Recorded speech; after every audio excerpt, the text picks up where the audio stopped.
2002 Mercedes E320 wagon. This is a car pulled out of a field. Thought I'd do a review on it before I sell it. It runs and drives all right. It needs a new axle, bushing in the rear. But you know, it is what it is. It's a 210 generation car and it's a 4matic. The worst of the two. I prefer the rear-wheel drive wagons all day, but you know, it is what it is. This one comes with aftermarket wheels and of course the all famous and all loved third row seat. Forgot that was there. I'll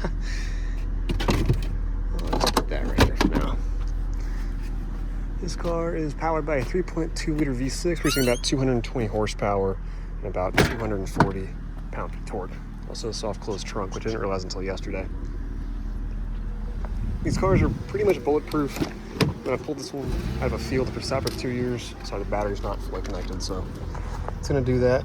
But I will show you what it does. So, being that I pulled out of a field, it doesn't have a good battery in it, and I don't really tighten it, to be honest. So, see this, tighten it, and it'll be good to go. This car's pretty bad, to be honest, but I thought I'd do a review.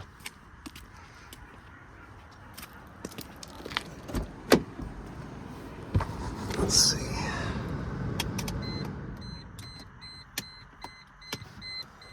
Remove key, put it back in. Starts right up. Can't tighten the battery, unfortunately. So yeah, this car is powered by a 3.2 liter V6, producing about 225 horsepower. Pretty healthy engine. It's just the electrics in this car kind of cooked. 212,000 miles. It's the usual wagon stuff. So aftermarket radio, storage right here, and an ashtray right here on the physical keys.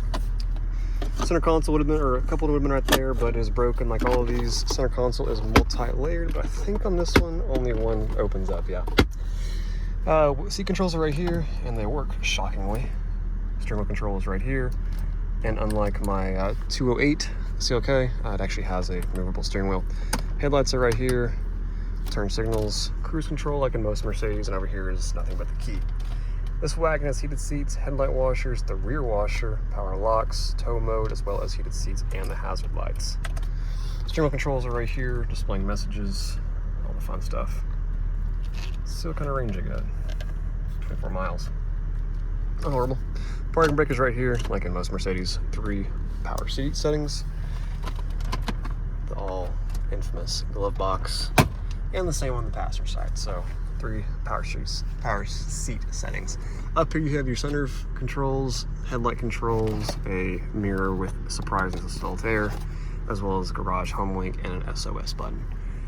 Sunroof, this was actually pretty intact. This wagon I have too. This is honestly a better shape one, like not mechanics but better shape. Let's move on to the back seat.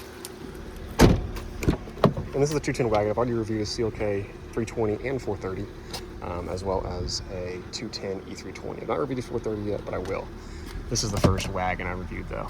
So as you can see, pretty decent space back here. This one's on the rear seat package, just the rear vents. It does in fact have rear cup holder though.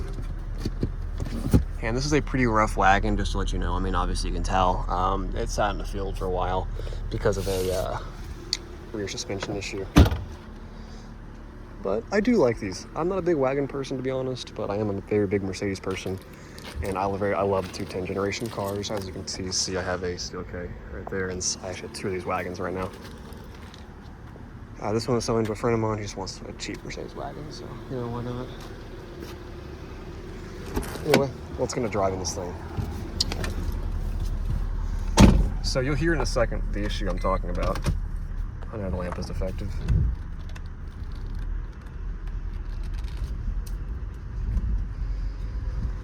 We're taking it for a short drive since I don't really trust this car that much, but he wants a cheap wagon, so all power to him.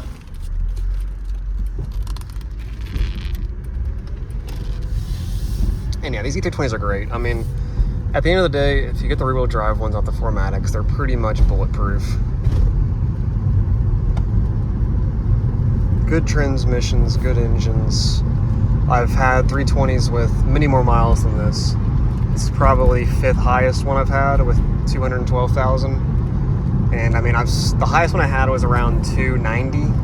I haven't seen any that are that much higher than that, but that's when the rest of the car starts falling apart, is around this range, you know, the electronics mainly.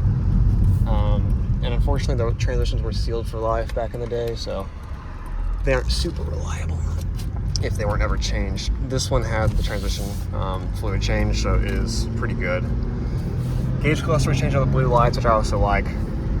And yeah, I mean, if you're looking for a cheap $500 range car, I would 100% buy an E320. They are, I mean, they'll go forever. The car itself will fall apart around it, but the engines and transmissions will go forever.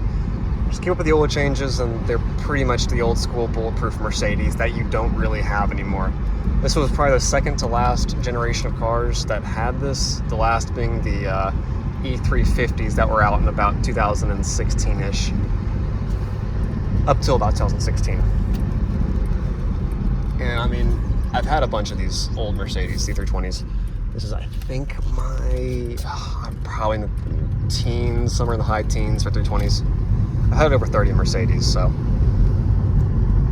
I know this chassis really well, especially the 210 chassis. They're great cars. Just, you know, there aren't many left anymore because it's been 30 years, and a lot of them have a bajillion miles.